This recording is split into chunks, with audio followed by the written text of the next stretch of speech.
नमस्कार, मैं श्यामगिरी। आप देख रहे हैं टीएफडी इंडिया न्यूज 24। टीएफडी इंडिया न्यूज 24 में आप सभी दर्शकों का स्वागत है। इंडिया गठबंधन की बैठक 25 पार्टियां हो गई एकजुट। मोदी होने लगे बेचैन दिल्ली में। बड़ी महत्वपूर्ण है कि इस वक्त जो हालात हैं वह भारतीय जनता पार्टी के लिए शुभ संकेत नहीं दे रहे। ऐसे में इंडिया गठबंधन को पूरी तरह से तोड़फोड़ की कोशिश भारतीय जनता पार्टी ने की थी, लेकिन कहते हैं लाख चाहे तो क्या होता है, वही होता है जो मंजूरे खुदा होता है।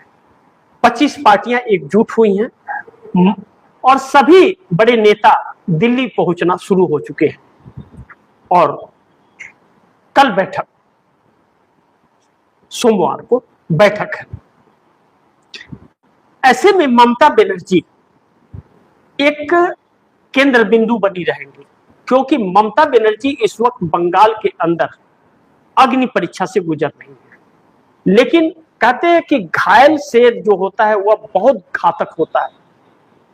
भारतीय जनता पार्टी जिस तरह से साजिश के तहत टीएमसी को तोड़ रही है, वह भारतीय जनता पार्टी को लेने के देने पड़ सकते हैं।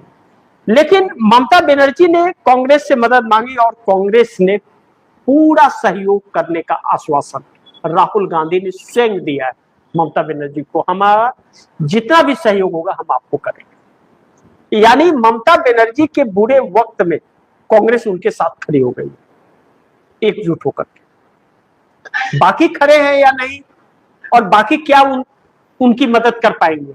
अखिलेश यादव बंगाल में क्या मदद कर पाएंगे ममता बनर्जी का? अरविंद केजरीवाल क्या मदद कर पाएंगे जो खुद को नहीं बचा पा रहे? स्टालिन जो खुद का चुनाव नहीं जीत पाए, वह ममता बनर्जी को क्या मदद करेंगे? लेकिन कांग्रेस हर स्टेट में मदद कर सकती है और ममता बनर्जी के लिए लड़ भी सकती है।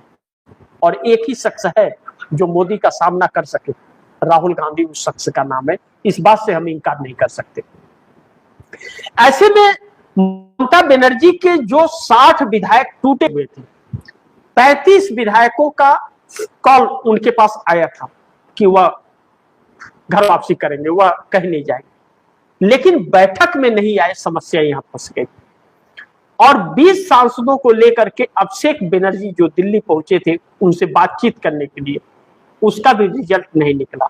और ममता बनर्जी बैठक बुलाई थी बंगाल कलकत्ता के अंदर, लेकिन बैठक कैंसिल करके वह दिल्ली पहुंच गई और इंडिया गठबंधन की बैठक में शामिल होंगे। अब ऐसे में ममता बनर्जी अपने सांसदों से भी दिल्ली में मिलेंगे। वह मिलते हैं या नहीं मिलते हैं, बात होती है या नहीं होती है, अभी तक तो पार्टी छोड़ करके नहीं गए। लेकिन कहा जा रहा है कि मानसून सत्र जो लोकसभा का आ रहा है उस वक्त वह जाने वाले हैं। लेकिन सोमवार को जो बैठक हो रही है इंडिया गठबंधन की, वह बैठक अगर निर्णायक हो गई और कांग्रेस ने थोड़ी सहयोग कर दिया तो शायद वह न जाए टूटकर। लेकिन ममता बनर्जी को यह लोग एडवाइज कर रहे हैं, राय दे रहे हैं। ममता बनर्जी के खास लोग, उनके सलाहकार जो रहे हैं आज तक, और बड़े बड़े राजनीतिक विशेषज्ञ इस बात की सलाह दे रहे हैं कि आप अपनी पार्टी का विलय कांग्रेस में कर दें, अन्यथा आपकी पूरी पार्टी खत्म हो जाएगी। ऐसे में एक राज्यसभा सांसद के ऊपर और टीएमसी के हमले हुए, अंडा फेंके गए गाड़ी पर। भारतीय जनता पार्टी हर तरफ से, देखिए 60 विधायक टूट के गए तो उनके ऊपर किसी ने अंडे नहीं फेंके, हमला नहीं हुआ।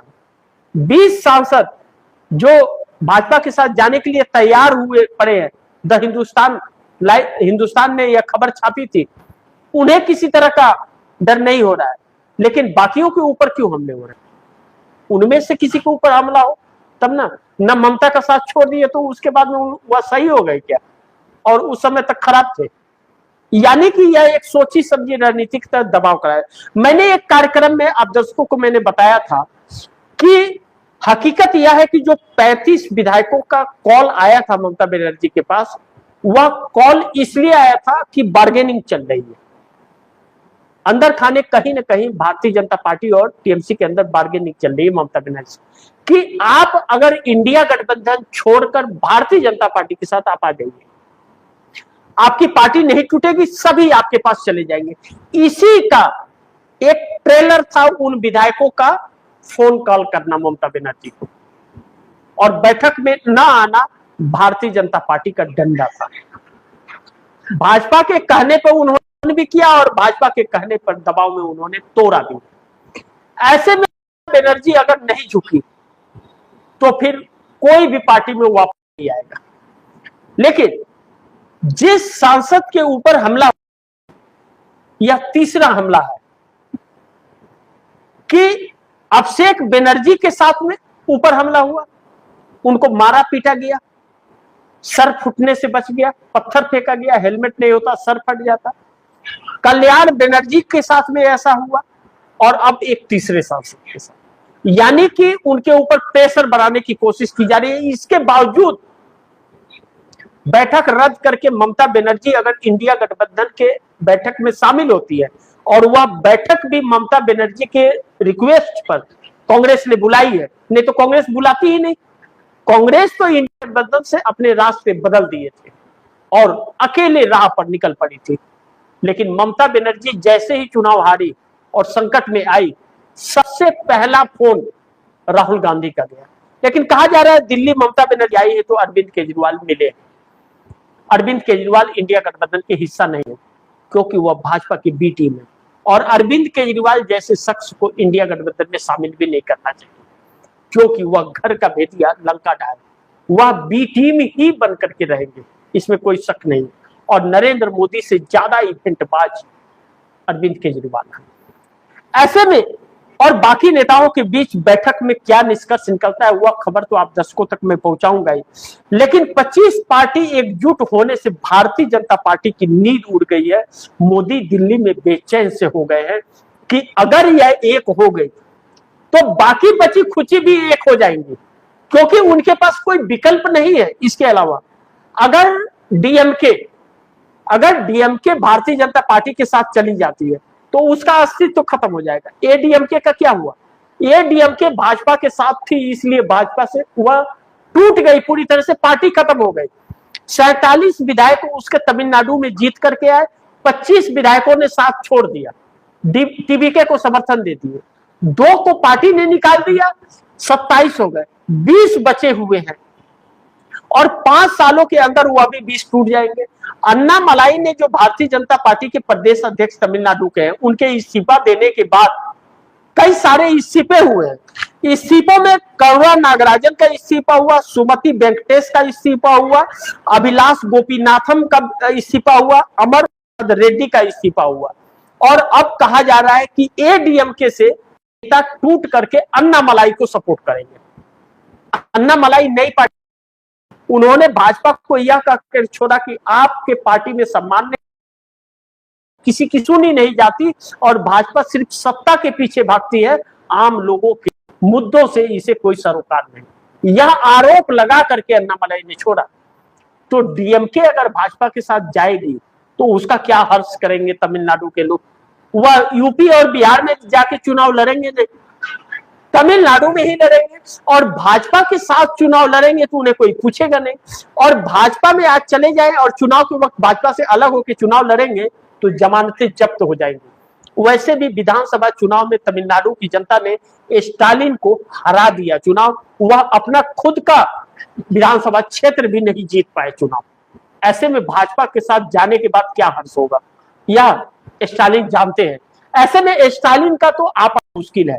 लेकिन इस बीच इंडिया गठबंधन की बैठक से डर करके मोदी ने जो एनडीए की बैठक दिल्ली में बुलाई है, इस बैठक में कहा जा रहा है एनडीए के सभी मुख्यमंत्री, भाजपा के मुख्यमंत्री सभी उपस्थित होंगे, सभी दल उपस्थित होंगे। लेकिन इसमें आशंका यह जताई जा रही है कि क्या नीतीश कुमार होंगे शामिल? नीतीश कुमार नरेंद्र मोदी द्वारा बुलाए गए किसी भी बैठक में शामिल नहीं हुए और ना ही नीतीश कुमार इनके किसी भी मुख्यमंत्री के कार्यक्रम में शामिल होने गए शपथ ग्रहण समारोह में। ऐसे में नीतीश कुमार बिहार के अंदर खेल कर रहे हैं। सम्राट चौधरी सरकार पर पूरी नजर बनाए हुए सरकार का रिपोर्ट कार्ड अपने हाथ में लेते और बिहार के अंदर भारतीय जनता पार्टी संकट में आ गई है। उपेंद्र कुशवाहा किसी भी वक्त एनडीए गठबंधन छोड़ने का दावा कर सकते हैं, ऐलान कर सकते हैं, क्योंकि जिस तरह से दीपक प्रकाश उपेंद्र कुशवाहा के बेटे को टिकट नहीं दिया गया एमएलसी का और वादा किया गया था, अब टिकट न मिलने के कारण उपेंद्र कुशवाहा के बेटे दीपक प्रकाश को अपने मंत्री पद से इस्तीफा देना पड़ेगा। एक बयान अभी आया है उपेंद्र कुशवाहा का, जो उपेंद्र कुशवाहा ने यह कहा कि हमारी पार्टी को मैं किसी भी पार्टी में विलय नहीं करूंगा, यानी कि उनके साथ बार्गेनिंग चल रही है जैसे एकनाथ शिंदे के साथ कि आप अपनी पार्टी का भाजपा में विलय कर दो, उसके बाद हम आपको टिकट देते हैं। नीतीश कुमार ने कहा कि उपेंद्र कुशवाहा का गठबंधन हमारे साथ में नहीं है, तो मैं क्यों सीट दूं? जिसके साथ गठबंधन है उससे मांगे, तो भारतीय जनता पार्टी के साथ उनका गठबंधन है, एनडीए गठबंधन के हिस्सा। लेकिन नीतीश कुमार को तो एनडीए गठबंधन से लेना देना नहीं हुआ, तो भाजपा के साथ गठबंधन की है, जब मर्जी करेगा छोड़ देंगे, तो उन्होंने देने से मना कर दिया। ऐसे में उपेंद्र कुशवाहा भड़क गए कि हम पार्टी का विलय तो नहीं करेंगे, वह सपना नहीं पूरा। एकनाथ शिंदे कर रहे हैं हम पार्टी का विलय नहीं करेंगे, बार बार उनको प्रताड़ित किया जा रहा है, उनके लोगों को पीटा जा रहा है और उन्हें विलय करने की कोशिश की जा रही है। ऐसे में एकनाथ शिंदे 54 विधायक और 7 सांसदों के साथ घर वापसी की तरफ कदम बढ़ा रहे हैं और संजय राउत ने तो यह भी बयान दे दिया है कि 24 घंटे एकनाथ शिंदे के लिए दरवाजे अब खुले हुए, जो दरवाजे बंद थे, बड़े बड़े ताले लगे थे, वह ताले अचानक खुल गए। ऐसे में नरेंद्र मोदी बेचैन हो गए। इंडिया गठबंधन की बैठक और एकजुटता को देख करके नरेंद्र मोदी ने 10 जून को एनडीए गठबंधन की बैठक बुलाई है दिल्ली के अंदर, और इस बैठक में कौन आता है और कौन नहीं आता है इस पर भी नजर बनी रहेगी। लेकिन बेचैनियां तो सरकार में बढ़ गई है, खेल कुछ बहुत बड़ा होने वाला है, इस बात से इनकार नहीं कर सकते। बाकी आप दर्शकों की क्या राय है, क्या सुझाव है, कमेंट बॉक्स में जरूर दीजिएगा। इस खबर को ज्यादा से ज्यादा शेयर कीजिए, अपने दोस्तों को भी कहिएगा आगे शेयर करें, और आपने टीएफडी इंडिया न्यूज 24 सब्सक्राइब नहीं किया, सब्सक्राइब कर लीजिए, अपने दोस्तों को भी कहिएगा सब्सक्राइब करें। मिलते हैं अगली खबर के साथ, तब तक के लिए नमस्कार।